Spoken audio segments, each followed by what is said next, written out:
हाँ जी संगत जी, अज की वीडियो इत्थों शुरू करन लगे हाँ। फतेह बुलाओ। वाहिगुरू जी का खालसा, वाहिगुरू जी की फतेह। अज सो रवालसर साहब का जो इतिहास तुहानूं हुण सरवण करावांगे। बाबा जी हुण तुहानूं जिहड़ा सारा इतिहास वो इत्थों का दसणगे। सारी संगतां ने सरवण करना। ते नाल ही बेनती है जी कि जो अपने चैनल नूं नाले तो सबसक्राइब कर लिओ ते नाले यूट्यूब ते पेज नूं फॉलो जरूर करना जी।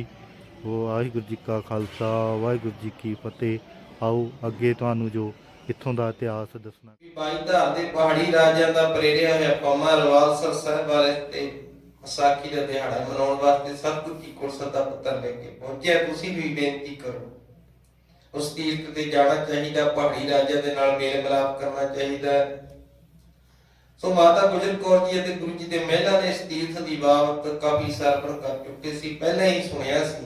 ਸੋ ਇਹਨਾਂ ਦੇ ਮਨਾਂ ਦੇ ਅੰਦਰ ਵੀ ਇਸ ਤੀਰਥ ਦੇ ਦਰਸ਼ਨ ਕਰਨ ਦੀ ਬੜੀ ਭਾਰੀ ਕਾਂਖਾ ਸੀ। ਸੋ ਮਾਤਾ ਗੁਜਰੀ ਕੌਰ ਜੀ ਨੇ ਵੀ ਕਿਹਾ, ਲਾਲ ਜੀ ਅਸੀਂ ਸੁਣਿਆ ਵੀ ਆਪ ਜੀ ਰਵਾਲਸਰ ਸਾਹਿਬ ਵਾਲੀ ਤੀਰਥ ਤੇ ਚੱਲੇ, ਸੋ ਸਾਨੂੰ ਵੀ ਨਾਲ ਲੈ ਕੇ ਜਾਓ। ਇਸੇ ਤਰ੍ਹਾਂ ਗੁਰੂ ਦੇ ਮਹਿਲ ਕਹਿਣ ਲੱਗੇ, ਸਵਾਮੀ ਜੀ ਸਾਨੂੰ ਵੀ ਨਾਲ ਲੈ ਜਾਓ। ਸਾਹਿਬਜ਼ਾਦੇ ਸਿੰਘ ਵੀ, ਮਤਲਬ ਸਾਰਾ ਪਰਿਵਾਰ ਹੀ ਖਾਲਸਾ ਪੰਥ ਕਹਿਣ ਲੱਗ ਗਿਆ ਵੀ ਸਤਿਗੁਰੂ ਜੀ ਸਾਨੂੰ ਵੀ ਦਿਖਾਓ ਤੀਰਥ ਹੋ ਗਈ। ਫਿਰ ਮਹਾਰਾਜ ਜੀ ਨੇ ਸਦਾ ਪੱਤਰ ਸਵੀਕਾਰ ਕਰ ਲਿਆ, ਪਰ ਖਾਲਸੇ ਨੂੰ ਨਾਲ ਹਦਾਇਤ ਕਰ ਦਿੱਤੀ 500 ਘੋੜ ਸਵਾਰ ਸਿੰਘਾਂ ਦਾ ਜੱਥਾ ਵੀ ਨਾਲ ਤਿਆਰ ਕੀਤਾ ਜਾਵੇ। ਪੂਰੀ ਤਰ੍ਹਾਂ ਫੌਜਾਂ ਤਿਆਰ ਹੋਈਆਂ ਪਾਤਸ਼ਾਹ ਦੇ ਨਾਲ ਘੋੜੇ ਸ਼ਿੰਗਾਰ ਲਈ। ਜਿਸ ਤਰ੍ਹਾਂ ਕਿਸੇ ਖਾਸ ਮੇਲੇ ਤੇ ਜਾਣਾ ਹੋਵੇ ਇਸ ਤਰ੍ਹਾਂ ਹਾਰ ਸ਼ਿੰਗਾਰ ਹੋਏ, ਘੋੜਿਆਂ ਦੀ ਕਾਠੀਆਂ ਸੁੰਦਰ, ਸ਼ਸਤਰ ਬਸਤਰ ਪੂਰੇ ਸਜਾਏ ਗਏ। ਖਾਲਸੇ ਨੇ ਚਾਲਾ ਮਾਰਨ ਸੀ।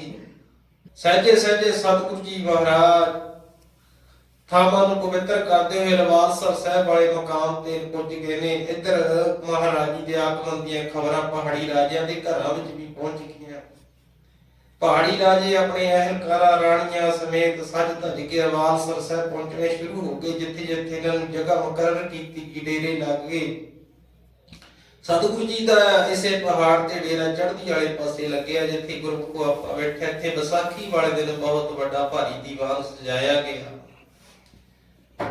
ਜਿੱਥੇ ਗੁਰੂ ਗ੍ਰੰਥ ਸਾਹਿਬ ਜੀ ਮਹਾਰਾਜ ਬਿਰਾਜਮਾਨ ਨੇ। ਇੱਥੇ ਗੁਰੂ ਕਲਗੀਧਰ ਪਿਤਾ ਆਪ ਜੀ ਤਖਤ ਤੇ ਬਿਰਾਜਮਾਨ ਹੋਏ। ਪਹਾੜੀ ਰਾਜਿਆਂ ਨੇ ਸਤਿਗੁਰੂ ਸਰੂਪ ਦੇ ਪਹਿਲੀ ਵਾਰ ਦਰਸ਼ਨ ਕੀਤੇ। ਕੁਝ ਰਾਜਿਆਂ ਨੇ ਪਹਿਲਾਂ ਕਰੇ ਵੀ ਸੀ, ਕੁਝ ਨੇ ਜੰਗਾਂ ਯੁੱਧਾਂ ਦੇ ਵਿੱਚ ਕੇਵਲ ਸਤਿਗੁਰੂ ਮਹਾਰਾਜ ਜੀ ਦੀ ਉੱਚੀ ਸ਼ੌਂਦੀ ਕਲਗੀ ਦੇ ਦਰਸ਼ਨ ਕਰੇ ਸੀ। ਸੋ ਜਦੋਂ ਸਤਿਗੁਰੂ ਮਹਾਰਾਜ ਜੀ ਦੇ ਇਹਨਾਂ ਨੇ ਸੁੰਦਰ ਸਰੂਪ ਦੇ ਦਰਸ਼ਨ ਕੀਤੇ, ਇਹਨਾਂ ਦੇ ਮਨਾਂ ਦੇ ਵਿੱਚ ਦਵੈਕ ਸੀ। ਜਲਦੇ ਬਲਦੇ ਹਿਰਦੇ ਇਹਨਾਂ ਦੇ ਠੱਡੇ ਠਾਰ ਸ਼ੀਤਲ ਸ਼ਾਂਤ ਹੋ ਗਏ। ਅੱਖ ਨਾ ਅੱਖ ਮਿਲਾਉਣ ਦੀ ਕੋਸ਼ਿਸ਼ ਕਰਦੇ ਨੇ, ਪਰ ਨੀਵੀਆਂ ਪੈ ਜਾਂਦੀਆਂ ਨੇ। ਸਤਿਗੁਰੂ ਜੀ ਦਾ ਸਰੂਪ ਤੱਕਿਆ ਨਹੀਂ ਜਾਂਦਾ। ਮਹਾਰਾਜ ਜੀ ਨੇ ਸੰਬੋਧਨ ਕਰਨਾ ਇਹਨਾਂ ਨੂੰ ਸ਼ੁਰੂ ਕਰ ਦਿੱਤਾ ਪਹਾੜੀ ਰਾਜਿਆਂ ਨੂੰ, ਜਿੱਤੇ ਧਰਮ ਦੇ ਨਾਲ ਨਾਲ ਰਾਜਨੀਤਿਕ ਵਿਚਾਰਾਂ ਵੀ ਚੱਲੀਆਂ। ਸਤਿਗੁਰੂ ਜੀ ਨੇ ਇਹਨੂੰ ਫਰਮਾਇਆ, ਭਾਈ ਆਪਣੀ ਅਣਖ ਤੇ ਗੈਰ ਨੂੰ ਸੰਭਾਲੋ, ਹਿੰਦੁਸਤਾਨ ਦੀ ਰੋਟੀ ਪੱਗ ਨੂੰ ਸਾਂਭੋ। ਤੁਹਾਡੇ ਤੇ ਬਹੁਤ ਅਤਿਆਚਾਰ ਹੋਏ ਨੇ, ਹੋ ਰਹੇ ਨੇ। ਤੁਸੀਂ ਇਕੱਠੇ ਹੋਵੋ, ਏਕਤਾ ਦੇ ਵਿੱਚ ਸ਼ਸਤਰ ਚੁੱਕੋ, ਜ਼ੁਲਮ ਦਾ ਮੁਕਾਬਲਾ ਕਰੋ, ਅਸੀਂ ਤੁਹਾਡੇ ਨਾਲ ਹਾਂ। ਸਤਿਗੁਰੂ ਜੀ ਨੇ ਦੇ ਵਾਰ-ਵਾਰ ਇਤਿਹਾਸ ਨੂੰ ਮਹਾਰਾਜ ਨੇ ਆਖਿਆ, ਦੁਹਰਾਇਆ, ਭਾਈ ਆਪਣਾ ਪੂਰਬਲਾ ਇਤਿਹਾਸ ਵਾਚੋ। ਤੁਸੀਂ ਸੂਰਜਵੰਸ਼ੀ ਰਘੁਵੰਸ਼ੀ ਕੁਲ ਦੇ ਰਾਜੇ ਹੋ, ਜਿਨ੍ਹਾਂ ਨੇ ਹਿੰਦੁਸਤਾਨ ਦੀ ਖਾਤਰ ਵਿਦੇਸ਼ੀਆਂ ਦੇ ਕਦੇ ਭਾਰਤ ਦੇ ਪੈਰ ਨਹੀਂ ਸੀ ਲੱਗਣ ਦਿੱਤੇ। ਇੱਥੋਂ ਤੱਕ ਵੀ ਅਵਤਾਰੀ ਪੁਰਸ਼ ਵੀ ਪੈਦਾ ਕੀਤੇ, ਰਾਮਚੰਦਰ ਵਰਗੇ, ਸ਼੍ਰੀ ਕ੍ਰਿਸ਼ਨ ਜੀ ਵਰਗੇ। ਕਾਫੀ ਲੰਮੀਆਂ ਚੌੜੀਆਂ ਵਿਚਾਰਾਂ ਹੋਈਆਂ। ਪਹਾੜੀ ਰਾਜੇ ਨੇ ਡਰੇ ਹੋਏ, ਸਹਿਮੇ ਹੋਏ ਸੀ, ਜਾਂ ਕਹਿ ਲਓ ਇਹਨਾਂ ਦੀ ਬਦਕਿਸਮਤੀ ਦੀ ਹੰਗਾਰਾ ਨਾ ਭਰ ਸਕੇ ਕਿਸੇ ਵੀ ਗੱਲ ਦਾ। ਸਤਿਗੁਰੂ ਜੀ ਨੇ ਖਰੀਆਂ ਵੀ ਸੁਣਾਈਆਂ ਤੇ ਮਹਾਰਾਜ ਨੇ ਖੰਡੇ ਵੱਟ ਦਾ ਅੰਮ੍ਰਿਤ ਵੀ ਤਿਆਰ ਕੀਤਾ। ਆਖਿਆ ਲਲਕਾਰ ਕੇ ਵੀ ਜੇ ਗੁਲਾਮੀ ਦੀਆਂ ਜੰਜੀਰਾਂ ਨੂੰ ਕੱਟਣਾ ਹੈ, ਜੇ ਤੁਸੀਂ ਮੁਕਾਬਲਾ ਨਹੀਂ ਕਰ ਸਕਦੇ ਤਾਂ ਸਾਡੇ ਨਾਲ ਰਲੋ, ਖੰਡੇ ਵੱਟ ਦਾ ਅੰਮ੍ਰਿਤ ਛਕੋ, ਸਿੰਘ ਸਜੋ। ਇਹ ਪਹਾੜੀ ਰਾਜਿਆਂ ਨੂੰ ਕਿਹੜਾ ਛਡਾਉਣਾ ਵੀ ਔਖਾ ਹੋ ਗਿਆ। ਕਹਿਣ ਲੱਗੇ, ਸਤਿਗੁਰੂ ਅਜਮੇਰ ਚੰਦ ਅੱਗੇ ਆਇਆ, ਬਲਾਸਪੁਰੀਆ, ਅੰਮ੍ਰਿਤ ਅਸੀਂ ਛਕ ਲੈਂਦੇ ਆ, ਵੀ ਸਾਡੇ ਵਾਸਤੇ ਅੰਮ੍ਰਿਤ ਦਾ ਜਿਹੜਾ ਵਾਟਾ ਲੱਗ ਤਿਆਰ ਕਰਦੇ ਹੋ, ਕਿਉਂਕਿ ਅਸੀਂ ਆਪਣੀ ਪਰਜਾ ਦਾ ਝੂਠਾ ਅੰਮ੍ਰਿਤ ਨਹੀਂ ਛਕ ਸਕਦੇ, ਅਸੀਂ ਰਾਜੇ ਰਾਣੀ ਰਾਜਪੂਤ। ਸਤਿਗੁਰੂ ਜੀ ਕਹਿਣ ਲੱਗੇ, ਨਾ ਭਾਈ ਨਾ, ਅੰਮ੍ਰਿਤ ਇੱਕ ਗੁਰੂ ਨਾਨਕ ਸਾਹਿਬ ਦੇ ਘਰ ਦਾ ਸੰਧਾਤ, ਇੱਕੋ ਪੰਗਤ, ਇੱਕੋ ਸੰਗਤ, ਇੱਕੋ ਦਰ ਉਪਦੇਸ਼। ਮਾਨਸ ਕੀ ਜਾਤ ਸਭੇ ਇੱਕ ਪਹਿਚਾਨ ਹੋ। ਸੋ ਅਸੀਂ ਇਸ ਤਰ੍ਹਾਂ ਕਦੇ ਵੀ ਨਹੀਂ ਕਰ ਸਕਦੇ। ਪਹਾੜੀ ਲੋਕ ਬੜੇ ਖੁਸ਼ ਨੇ ਸਤਿਗੁਰੂ ਜੀ ਦੇ ਖਾਲਸੇ ਦੇ ਸੁੰਦਰ ਸਰੂਪ ਦੇ ਦਰਸ਼ਨ ਕਰਕੇ, ਕਿਉਂਕਿ ਇਹਨਾਂ ਨੂੰ ਪਹਿਲੀ ਵਾਰੀ ਕੋਈ ਨਸਲ ਜੇ ਇੱਕ ਵੱਖਰੀ ਕੌਮ ਦੇਖਣ ਨੂੰ ਮਿਲ ਰਹੀ ਹੈ ਹਿੰਦੁਸਤਾਨ ਦੀ ਧਰਤੀ ਤੇ, ਉਹ ਵੀ ਸ਼ਸਤਰ ਵਸਤਰ ਸਜਾ ਕੇ ਤਿਆਰ ਬਰ ਤਿਆਰ ਦਮਾਲਿਆਂ ਵਾਲੇ ਕੜੀਆਂ ਵਾਲੇ। ਇਸ ਤਰ੍ਹਾਂ ਮਹਾਰਾਜ ਰੋਜ਼ ਪਹਾੜੀਆਂ ਦੀ ਸੈਰ ਕਰਦੇ ਨੇ ਤੇ ਨਵੇਂ ਪਹਾੜ ਤੇ ਖਾਲਸੇ ਲੋਕ। ਸੋ ਇਹ ਗੁਰਮੁਖੋ ਇੱਕ ਸੂਖਸ਼ਮ ਸਰੂਪ ਦੇ ਵਿੱਚ ਇੱਕ ਗੰਧੀਲਾ ਜਾਂ ਰੂਹ ਕਹਿ ਲਓ ਸਤਿਗੁਰੂ ਜੀ ਦੇ ਕੋਲ ਆਈ ਆ। ਬੜੀ ਕਾਹਲੀ ਦੇ ਨਾਲ ਡੰਡੋਤਾ ਕਰਦਾ ਰਿਹਾ ਮਹਾਰਾਜਾ, ਜਿਸ ਨੂੰ ਵੱਜ ਕੇ ਰੋਕਦੇ ਨੇ। ਫਿਰ ਵੀ ਆ ਕੇ ਨਮਸਕਾਰ ਕਰਦਾ। ਸਤਿਗੁਰੂ ਜੀ ਪੁੱਛਦੇ ਨੇ, ਭਲਿਆ ਤੂੰ ਕੌਣ ਹੈ, ਤੇਰਾ ਨਾਮ ਕੀ ਹੈ, ਤੇਰਾ ਕੰਮ ਕੀ ਹੈ, ਸਾਡੇ ਤੱਕ ਕੀ ਪ੍ਰਯੋਜਨ ਹੈ। ਇਹ ਕਹਿਣ ਲੱਗਾ, ਸਤਿਗੁਰੂ ਜੀ ਪੁੱਛਦੇ ਏਦਾਂ ਜਿੱਦਾਂ ਤੁਸੀਂ ਜਾਣਦੇ ਨਾ ਹੋ, ਤੁਸੀਂ ਤਾਂ ਸਮਰੱਥ ਹੋ, ਸਭ ਜਾਣਦੇ ਹੋ, ਪਰ ਆਪ ਜੀ ਦੇ ਨਾਲ ਜੋ ਸਿੱਖ ਆਏ ਨੇ ਉਹਨਾਂ ਦੇ ਗਿਆਤ ਵਾਸਤੇ ਦੱਸਦਾ ਵੀ ਮਹਾਰਾਜ ਮੈਂ ਰਹਿਬਾ ਦਾ ਪੁੱਤਰ ਹਾਂ ਤੇ ਮੇਰਾ ਨਾਮ ਰਵਾਲ ਹੈ। ਕਹਿਣ ਲੱਗਾ ਜੀ ਮੈਂ ਗੰਧੀਲਾ ਜਾਤੀ ਦਾ ਨਾਗ ਸੀ, ਇਸ ਸਥਾਨ ਤੇ ਆਪਣੀ ਮਾਤਾ ਰਹਿਬਾ ਦਾ ਬਚਨ ਮੰਨ ਕੇ ਬਹੁਤ ਵੱਡਾ ਭਾਰੀ ਤਪ ਕਰਿਆ।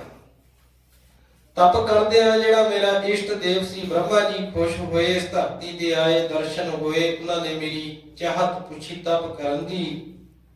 ਅੱਗੋਂ ਰਵਾਲ ਦੱਸਦਾ ਜੀ, ਕਹਿੰਦਾ ਮੇਰੇ ਅੰਦਰ ਮੇਰੀ ਮਾਂ ਨੇ ਰਾਜ ਭਾਗ ਦੇ ਸੁੱਖ ਉਹਨਾਂ ਦੀ ਲਾਲਸਾ ਪਾਈ ਸੀ, ਸੋ ਮੈਂ ਇਸ ਧਰਤੀ ਦਾ ਰਾਜ ਵਗਿਆ।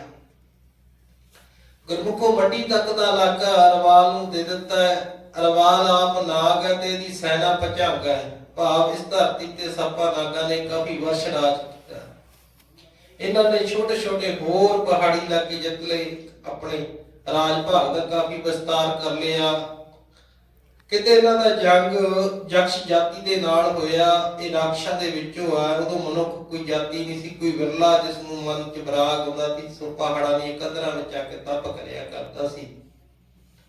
ਸੋ ਜੱਖਾਂ ਨੇ ਇਸ ਦੇ ਨਾਲ ਕਾਫੀ ਮੁਕਾਬਲਾ ਕੀਤਾ। ਇੱਕ ਅਜਿਹੇ ਯੁੱਧ ਦੇ ਅੰਦਰ ਇਹ ਰਵਾਲ ਮਾਰਿਆ ਗਿਆ। ਇਹਦੀ ਭੁਜੰਗ ਵੀ ਇਸ ਦੇ ਤਕਰੀਬਨ ਸਭ ਦਾ ਅੰਤ ਹੋ ਗਿਆ। ਕੁਛ ਕੁ ਬਚੇ ਇਹਨਾਂ ਨੇ ਸਰੋਵਰ ਦੇ ਵਿੱਚ ਸਾਹਮਣੇ ਬਣਿਆ ਪਨਾਹ ਲਈ। ਰਵਾਲ ਨੇ ਬੇਨਤੀ ਕੀਤੀ ਗੁਰੂ ਕਲਗੀਧਰ ਮਹਾਰਾਜ ਜੀ ਦੇ ਅੱਗੇ, ਸਤਿਗੁਰੂ ਜੀ ਜਿਸ ਸਥਾਨ ਤੇ ਮੇਰਾ ਤਪ ਸੀ ਉਸੇ ਸਥਾਨ ਤੇ ਮੇਰਾ ਵੱਧ ਹੋਇਆ। ਬ੍ਰਹਮਾ ਜੀ ਦੇ ਪ੍ਰਤਾਪ ਕਰਕੇ ਸਤੀਰਥ ਦਾ ਨਾਮ ਮੇਰੇ ਨਾਂ ਤੇ ਰਵਾਲ ਸਰ ਹੋਇਆ ਹੈ। ਸੋ ਇਹਨਾਂ ਦੇ ਤਪ ਹੋਏ ਨੇ ਤਾਂ ਗੁਰਮੁਖ ਸਰੋਵਰ ਝੀਲਾਂ ਆਪਾਂ ਦੇਖਦੇ ਹਾਂ। ਖਾਸ ਜੋ ਵੇਖਣਯੋਗ ਥਾਵਾਂ ਨੇ, ਇਹ ਬਿਨਾਂ ਤਪ ਤੋਂ ਨਹੀਂ ਪ੍ਰਗਟ ਹੁੰਦੀਆਂ। ਸੋ ਕਹਿਣ ਤੋਂ ਭਾਵ ਆ ਵੀ ਰਵਾਲ ਦੇ ਤਪ ਤੇ ਵੱਧ ਹੋਣ ਕਰਕੇ ਭੂਮੀ ਦਾ ਨਾਂ ਰਵਾਲ ਸਰ ਪਿਆ ਹੈ।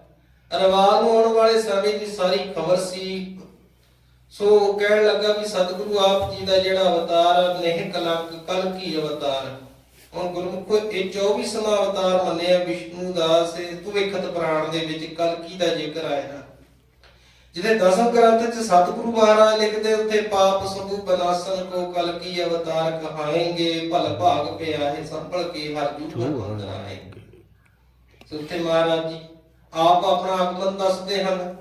ਸੋ ਕਹਿਣ ਲੱਗਾ ਵੀ ਸਤਿਗੁਰੂ ਆਪ ਜੀ ਦਾ ਜਿਹੜਾ ਵੱਡਾ ਭਾਰਾ ਅਵਤਾਰ ਨੇਹ ਕਲੰਕ ਪ੍ਰਗਟ ਹੋਣਾ, ਉਸ ਸਮੇਂ ਤੱਕ ਮੈਂ ਇਸ ਸਥਾਨ ਤੇ ਬੈਠ ਕੇ ਤਪ ਕਰਾਂਗਾ।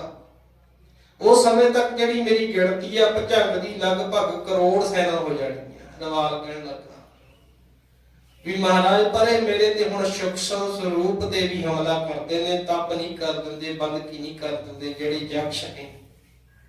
ਸਤਿਗੁਰੂ ਜੀ ਉਸ ਸਮੇਂ ਵੀ ਰਸ ਦੇ ਵਿੱਚ ਆਏ, ਕਮਾਨ ਚੱਕੀ, ਤੰਦੀ ਨੂੰ ਕੰਨ ਤੱਕ ਖਿੱਚ ਕੇ ਕੇਵਲ ਟੰਕਾਰ ਹੀ ਕੀਤੀ। ਪਰਬਤ ਕੰਬ ਗਏ, ਪਹਾੜੀਆਂ ਬੋਲ ਉੱਠੀਆਂ। ਉਸ ਸਮੇਂ ਇੱਕ ਯਕਸ਼ ਸ਼ਬਦਧਾਰ ਜਿਹੜਾ ਇਹਨਾਂ ਦਾ ਸੈਨਾਪਤੀ ਸੀ, ਸਤਿਗੁਰੂ ਜੀ ਦੇ ਸਰਮੁਖ ਆਇਆ। ਮਖਾਤ ਹੋ ਕੇ ਬੇਨਤੀ ਕੀਤੀ ਵੀ ਮਹਾਰਾਜ ਅਸੀਂ ਵੀ ਆਪ ਜੀ ਦੇ ਚਰਨਾਂ ਦੇ ਦਾਸ ਹਾਂ, ਸੋ ਸਾਡਾ ਵੀ ਪੱਖ ਸੁਣ, ਅਨਿਆ ਨਾ ਕਰੋ ਆਪ ਜੀ, ਕਿਉਂਕਿ ਸਾਡਾ ਤਾਂ ਇੱਥੇ ਨਿੱਤ ਦਾ ਜੰਗ ਹੁੰਦਾ। ਕਦੇ ਇਸ ਧਰਤੀ ਨੂੰ ਰਵਾਲ ਜਿੱਤਦਾ, ਕਦੇ ਅਸੀਂ ਜਿੱਤਦੇ ਹਾਂ। ਸੋ ਆਪ ਜੀ ਦਾ ਹੁਕਮ ਖਿੜੇ ਮੱਥੇ ਪਰਵਾਰ ਕਰਾਂਗੇ। ਮਹਾਰਾਜ ਸਾਡੇ ਕੋਲ ਵੀ 10,000 ਤੁਰਕ ਫੌਜਾਂ ਜੱਖ ਫੌਜਾਂ ਨੇ, ਕਿਰਪਾ ਕਰਕੇ ਤੁਰਕਾਂ ਦਾ ਮਲੀਆ ਮੇਟ ਕਰ ਦਿਓ, ਆਪ ਜੀ ਹੁਕਮ ਕਰੋ। ਗੁਰਮੁਖੋ ਜਿਸ ਤਰ੍ਹਾਂ ਸਤਿਗੁਰੂ ਜੀ ਨੇ ਇੱਥੇ ਵਚਨ ਕਹੇ ਵੀ ਮਹਾਰਾਜ ਕਹਿਣ ਲੱਗੇ ਕਲਯੁਗ ਦੇ ਅੰਦਰ ਸਾਡੀ ਦੇਹੀ ਔਰ ਖਾਲਸੇ ਦੀ ਦੇਹੀ ਮਨੁੱਖ ਦੀ ਤਰ੍ਹਾਂ ਵਰਤਣੀਆਂ, ਸਾਨੂੰ ਹੁਕਮ ਨਹੀਂ ਕਿਸੇ ਪ੍ਰਕਾਰ ਦੀ ਸ਼ਕਤੀ ਵਿਖਾਉਣ ਦਾ। ਇਹਦੇ ਵਿੱਚ ਕੋਈ ਅਤ ਕਥਨੀ ਨਹੀਂ। ਸਤਿਗੁਰੂ ਪਾਤਸ਼ਾਹ ਨੇ ਕਦੇ ਸ਼ਕਤੀ ਨਹੀਂ ਦਿਖਾਈ, ਨਾ ਹੀ ਖਾਲਸੇ ਨੇ ਵਿਖਾਈ ਹੈ। ਕਲਾ ਤੇ ਹੁਨਰ ਦਾ ਜੰਗ ਲੜਿਆ। ਸੋ ਸਤਿਗੁਰੂ ਜੀ ਕਹਿੰਦੇ ਆਪ ਜੀ ਦੀ ਸੇਵਾ ਪ੍ਰਵਾਨ ਆ, ਪਹਿਲਾਂ ਦੋਨੇ ਗਲਵੱਕੜੀ ਪਾਓ, ਦਵੈਕ ਛੱਡੋ, ਇਸ ਸਥਾਨ ਤੇ ਸ਼ਾਂਤੀ ਰੱਖੋ। ਸਤਿਗੁਰੂ ਜੀ ਨੇ ਦੋਨਾਂ ਦੀ ਗਲਵੱਕੜੀ ਪਵਾਈ, ਦਵੈਕ ਜਾਂਦਾ ਰਿਹਾ। ਫਿਰ ਸਤਿਗੁਰੂ ਜੀ ਕਹਿਣ ਲੱਗੇ ਭਾਈ ਤੇਰਾ ਡੇਰਾ ਜਦੋਂ ਕਵੇਰ ਦੇ ਪਾਸ ਕਰਦੇ ਆ, ਯਕਸ਼ ਨੂੰ ਕਿਹਾ ਖਿੜੇ ਮੱਥੇ ਪ੍ਰਵਾਨ ਕੀਤਾ ਜੋ ਬਹੁਤ ਲੰਮੀ। ਉਸ ਉਪਰੰਤ ਰਵਾਲ ਕਹਿੰਦਾ ਵੀ ਗੁਰੂ ਪਾਤਸ਼ਾਹ ਜੀ ਮੈਂ ਇਸ ਧਰਤੀ ਤੇ ਵਾਸਾ ਕਰਾਂਗਾ, ਤਪ ਕਰਾਂਗਾ, ਫਿਰ ਮੇਰਾ ਜਨਮ ਸੇਵਾ ਲੱਗ ਕੇ ਨਹਿ ਕਲੰਕ ਦੀ ਗੁਰਸਿੱਖਾਂ ਦੇ ਘਰੇ ਹੋਵੇਗਾ। ਮੈਂ ਖਾਲਸੇ ਦੇ ਰੂਪ ਵਿੱਚ ਫਿਰ ਇਸ ਧਰਤੀ ਤੇ ਰਾਜ ਕਰਨਾ ਹੈ। ਫਿਰ ਇਸ ਦੇ ਗੁਰਮੁਖ 4 ਪੁੱਤਰ ਹੋਣਗੇ ਜੋ ਸੋ ਸਾਖੀ ਦੇ ਵਚਨਾਂ ਅਨੁਸਾਰ ਜੋ ਵੱਖ-ਵੱਖ ਦਿਸ਼ਾ ਦੇ ਵਿੱਚ ਖਾਲਸੇ ਦੇ ਸਮੇਂ ਰਾਜ ਕਰਨਗੇ। ਆਉਣ ਵਾਲੇ ਸਮੇਂ ਦੀ ਵਾਰਤਾ ਸੀ। ਸਤਿਗੁਰੂ ਜੀ ਨੇ ਵਾਰਤਾਲਾਪ ਕਰੀ, ਥੱਲੇ ਆਏ ਸਥਾਨ ਤੇ। ਇਸੇ ਤਰ੍ਹਾਂ ਬੇਅੰਤ ਹੋਰ ਵੀ ਗੁਰਸਿੱਖ ਸੰਗਤਾਂ ਨੂੰ ਸਤਿਗੁਰੂ ਜੀ ਨੇ ਸਥਾਨ ਤੇ ਨਜ਼ਰੋਂ ਨਜ਼ਰ ਨਿਹਾਲ ਕੀਤਾ। ਤਕਰੀਬਨ ਮਹੀਨਾ ਭਰ ਦਾ ਸਮਾਂ ਬੀਤ ਗਿਆ। ਵਾਪਸ ਅਨੰਦਪੁਰ ਸਾਹਿਬ ਨੂੰ ਚਾਲਾ ਮਾਰਨਾ ਸੀ, ਪਰ ਕਿਸੇ ਨੇ ਜਾ ਕੇ ਮੰਡੀ ਵਾਲੇ ਰਾਜੇ ਸਿੱਧ ਸੈਨ ਨੂੰ ਖਬਰ ਕੀਤੀ। ਉਸਨੇ ਆ ਕੇ ਸਨੇਮਰ ਭਾਵ ਦੇ ਨਾਲ ਆ ਕੇ ਬੇਨਤੀ ਕੀਤੀ, ਮਹਾਰਾਜ ਦੀ ਬੇਨਤੀ ਪ੍ਰਵਾਨ ਹੋਈ। ਇੱਕ ਪਾਲਕੀ ਤਿਆਰ ਕਰਵਾ ਕੇ ਲੈ ਕੇ ਆਇਆ, ਜਿਹਨੂੰ ਸੋਨਾ ਚਾਂਦੀ ਲੱਗਿਆ ਹੋਇਆ ਸੀ। ਇਹ ਪਾਲਕੀ ਅੱਜ ਵੀ ਰਾਜੇ ਦੇ ਮਹਿਲਾਂ ਵਿੱਚ ਸ਼ੋਭਤ ਹੈ। ਸਤਿਗੁਰੂ ਜੀ ਪਾਲਕੀ ਵਿੱਚ ਬਿਰਾਜਮਾਨ ਹੋਏ। ਉਸ ਸਮੇਂ ਵੀ ਸੇਵਾ ਦੇ ਪੁੱਤਰਾਂ ਨੇ ਕਰੀ। ਰਾਜੇ ਸਿੱਧ ਸੈਨ ਦੇ ਪਾਲਕੀ ਨੂੰ ਮੋਢਾ ਲਾ ਕੇ ਜਦੋਂ ਚੁੱਕਣ ਲੱਗੇ, ਮਹਾਰਾਜ ਜੀ ਨੇ ਕੌਤਕ ਵਰਤਾਇਆ। ਸਵਾ ਗਿੱਠ ਪਾਲਕੀ ਮੋਢੇ ਤੋਂ ਉੱਪਰ ਹੋ ਗਈ। ਰਵਾਲਸਰ ਸਾਹਿਬ ਤੋਂ ਲੈ ਕੇ ਮੰਡੀ ਸਥਾਨਾਂ ਤੱਕ ਸਵਾ ਗਿੱਠ ਪਾਲਕੀ ਮੋਢੇ ਤੋਂ ਉੱਪਰ ਰਹੀ। ਇਸੇ ਤਰ੍ਹਾਂ 2 ਦਿਨ ਗੁਰੂ ਜੀ ਮਹਿਲਾਂ ਵਿੱਚ, ਫਿਰ 6 ਮਹੀਨੇ 18 ਦਿਨ ਉੱਥੇ ਆਪ ਜੀ ਦਰਸ਼ਨ ਕਰਕੇ ਆਏ। ਉਸ ਥਾਂ ਤੇ ਵਾਸਾ ਕੀਤਾ। ਵਾਪਸ ਗੁਰੂ ਕੋਠਾ ਸਾਹਿਬ ਜਾ ਕੇ ਅਨੰਦਪੁਰ ਸਾਹਿਬ ਨੂੰ ਚਾਲਾ ਲਾਇਆ। ਇਸੇ ਤਰ੍ਹਾਂ ਗੁਰਮੁਖੋ ਬਾਕੀ ਦੀ ਰਹਿੰਦੀ ਸੇਵਾ ਵੀ ਇਹਨਾਂ ਦੇ ਪਰਿਵਾਰ ਦੇ ਹਿੱਸੇ ਆਈ। ਮੰਡੀ ਵਾਲਾ ਰਾਜਾ ਜੋਗਿੰਦਰ ਸੈਨ ਹੋਇਆ, ਜਿਸ ਦੀ ਰਾਣੀ ਸੀ ਬੀਬੀ ਅਮਰਤਾ ਕੌਰ, ਕਪੂਰਥਲੇ ਰਾਜੇ ਦੀ ਲੜਕੀ, ਜੋ ਆਪ ਜੀ ਨੂੰ ਦੱਸ ਦਈਏ ਬਹੁਤ ਨੌਲੇਜ ਵਾਲੀ ਗੱਲ ਹੈ। ਹਿੰਦੁਸਤਾਨ ਦੀ ਪਹਿਲੀ ਸਵਸਥ ਮੰਤਰੀ, ਉਹ ਐਮਸ ਦੀ ਸੰਸਥਾਪਕ ਸੀ। ਰਾਜੇ ਨੂੰ ਪ੍ਰੇਰਿਤ ਕਰਕੇ ਗੁਰੂ ਪਾਤਸ਼ਾਹ ਦੀ ਯਾਦ ਚ ਮੰਡੀ ਸਥਾਨ ਬਣਾਇਆ, ਰਵਾਲਸਰ ਸਾਹਿਬ ਬਣਾਇਆ ਤੇ ਗੁਰੂ ਕੋਠਾ ਸਾਹਿਬ ਬਣਾਇਆ। ਪਰ 1984 ਦੇ ਦਹਾਕੇ ਦੇ ਵਿੱਚ 2 ਸਥਾਨਾਂ ਦੀ ਬਿਲਡਿੰਗ ਖਸਤਾ ਹਾਲਤ ਹੋਣ ਕਾਰਨ ਮਹਾਂਪੁਰਖ ਨੂੰ ਬਿਲਡਿੰਗ ਬਦਲਣੀ ਪਈ। ਸੋ ਆਪ ਜੀ ਰਵਾਲਸਰ ਸਾਹਿਬ ਦੇ ਦਰਸ਼ਨ ਕਰ ਰਹੇ ਹੋ। ਇਹ ਬਿਲਡਿੰਗ ਤਕਰੀਬਨ 1930 ਈਸਵੀ ਦੀ ਬਣੀ ਹੋਈ ਹੈ, ਪੱਥਰ ਦੀ ਇਮਾਰਤ ਦਾ 92 ਸਾਲ ਪੁਰਾਣਾ। ਰਾਜੇ ਜੋਗਿੰਦਰ ਸਿੰਘ ਵੱਲੋਂ ਸੇਵਾ ਨਿਭਾਈ ਗਈ ਸੀ। ਇਹ ਸਾਰਾ ਅੰਮ੍ਰਿਤਸਰ ਸਾਹਿਬ ਦਾ ਨਕਸ਼ਾ ਲਿਆ ਕੇ ਬਣਾਇਆ ਗਿਆ। ਔਰ 108 ਪੌੜੀਆਂ ਵੀ ਉਸ ਸਮੇਂ ਸਤਿਗੁਰੂ ਮਹਾਰਾਜ ਜੀ ਪੱਕੀਆਂ ਕਰਾਇਆ ਰਸਤਾ। ਬਾਕੀ ਦੀ ਸੇਵਾ 1984 ਤੋਂ ਮਹਾਂਪੁਰਖ ਸੰਗਤਾਂ ਦੇ ਸਹਿਯੋਗ ਦੇ ਨਾਲ ਬੜੇ ਤਤਪਰ ਹੋ ਕੇ ਸੇਵਾਵਾਂ ਨਿਭਾ ਰਹੇ ਨੇ। ਮਹਾਰਾਜ ਕਿਰਪਾ ਕਰਨਾ ਆਪ ਜੀ ਦੀ ਯਾਤਰਾ ਤੇ ਕਟਾਵਾ ਬੇਅੰਤ ਕਪਿਤਾ ਪ੍ਰਵਾਨ ਹੋਈਆਂ ਭੁੱਲਾਂ ਦੀ ਖਿਮਾ ਜੀ। ਵਾਹਿਗੁਰੂ ਜੀ ਕਾ ਖਾਲਸਾ, ਵਾਹਿਗੁਰੂ ਜੀ ਕੀ ਫਤਿਹ।